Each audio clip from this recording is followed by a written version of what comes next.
Over the last few weeks, these little chats after the Friday prayers, we've been looking at the state of Muslims in the Punjab,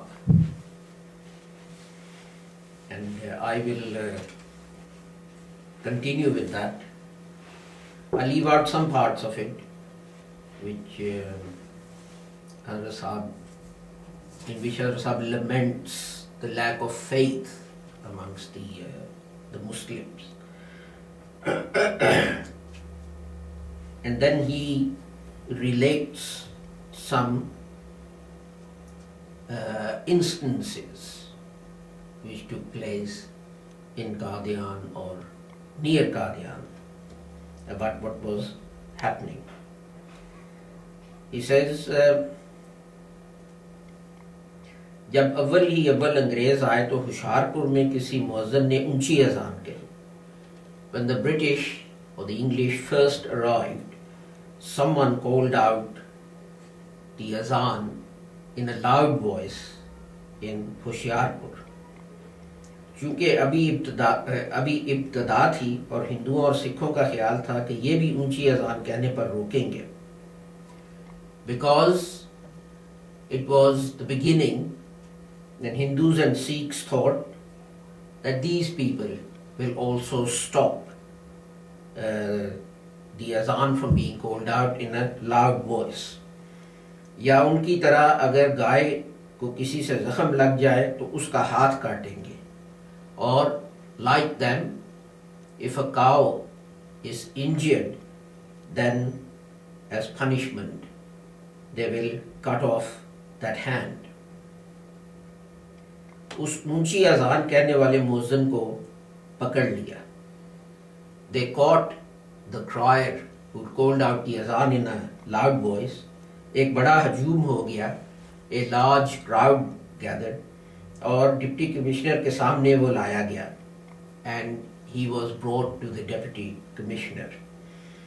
बड़े बड़े rice महाजन जमा हुए और कहा, हुजूर हमारे आटे भरशट हो गए, हमारे बर्तन नापाक हो गए. Many rich and influential people gathered and said, sir, our flour has been made unclean, our utensils have been made dirty. जब ये बातें उस अंग्रेज को सुनाई गईं तो उसे बड़ा ताज्जुब हुआ. When these things were told to this Englishman, he was surprised कि क्या भांग में ऐसी खासियत है कि खाने की चीज़ें नापाक हो जाती हैं. But what is it in this call to prayer that it makes foods unclean? उसने कहा जब तक तजर्बा न कर लिया जावे इस मुकदमे को ना करना चाहिए. So he said, I'm not going to decide this case until I do this experiment. चुनाच ने उसने मुअज्जिन को हुक्म दिया कि तू फिर उसी तरह बांग दे. So he ordered the crier to call out the prayer in the same way as he had done. वो डरा, he was afraid कि शायद दूसरा जुर्म ना हो जाए, that perhaps it may be counted as a second offense that he has committed. मगर जब उसको तसल्ली दी गई तो उसने उसी कदर जोर से बांग दी. But when it was explained, or he was satisfied, then he called out the call to pray with the same force. Sahib बहादुर ने कहा कि हमको तो उससे कोई ज़रर नहीं पहुंचा. साहिब बहादुर said that this has not harmed me in any way. सरिश्तादार से पूछा कि तुमको कोई ज़रर पहुंचा? He asked the सरिश्तादार, have you been harmed in any way? उसने भी कहा हकीकतन कोई ज़रर नहीं पहुंचा. He also said, no, I have not been harmed in any way. आखिर उसको छोड़ दिया गया. At last he was allowed to leave और कहा गया जाओ जिस तरह चाहो बांग दो. And he was told, go and you can call out the call to praise in any way that you like. So Hazrat Sahib he mentions this incident that took place. Then he mentions another incident next to that. खुद हमारे इस गांव में जहाँ हमारी मस्जिद है, in our own village where there is our mosque, हमारे बचपन का ज़माना था, it was the time of my childhood, लेकिन मैंने मोतबर आदमियों से सुना है, but I've heard from reliable sources, जब अंग्रेज़ी दखल हो गया, when the English government was established, तो चंद रोज़ तक वही कानून रहा. For a few days, the same or the old law remained. एक कारदार आया हुआ था, एक कारदार was here, उसके पास एक मुसलमान सिपाही था. He had with him a Muslim soldier. वो मस्जिद में आया और मुअज्जिन को कहा कि बांग दे.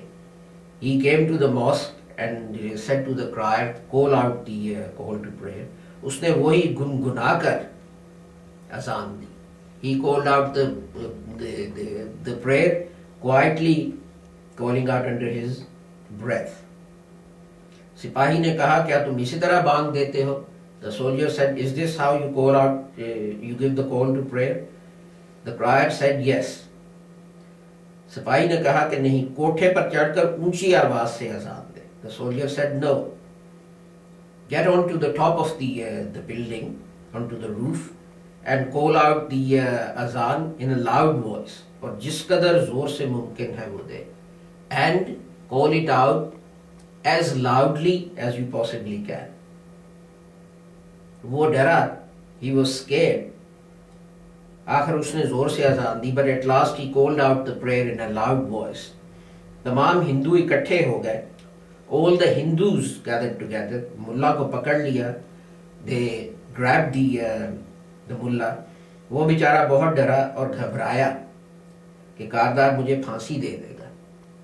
He was terrified that they will hang him for the offense of calling out the azan in a loud voice. They will hang him. सिपाही ने कहा, मैं तेरे साथ हूँ. The soldier said, I am with you. So he was taken to the officials, and the official was told that, sir, he has made everything unclean. But the official said, you should know that the government has changed. This is not the time of the Sikh. And then quietly he asked the Maulvi, why did you call out the prayer, the call to prayer in a loud voice? The soldier stepped forward and said, he didn't, but I called out the prayer. And the official then said, you foolish people, क्यों शोर डालते हो? Why are you making such fuss? Lahore में तो अब खुले तौर पर गाय ज़िबा होती है, तुम एक अज़ान को रोते हो. In Lahore, the cow is now openly being slaughtered, and you are crying over this call to praise. जाओ चुपके होकर बैठो, go away and sit quietly. So Hazrat Sahib mentions these two instances, one that happened near Qadian and one that actually happened in Qadian, to show what the situation was like. And this is his personal experience, and these things are widely known in history and so on and so forth. Next week I will end this, but Hazrat Sahib then, after mentioning these incidents, goes on to explain how Muslims benefited from the English taking over the government of India. So more on that next week.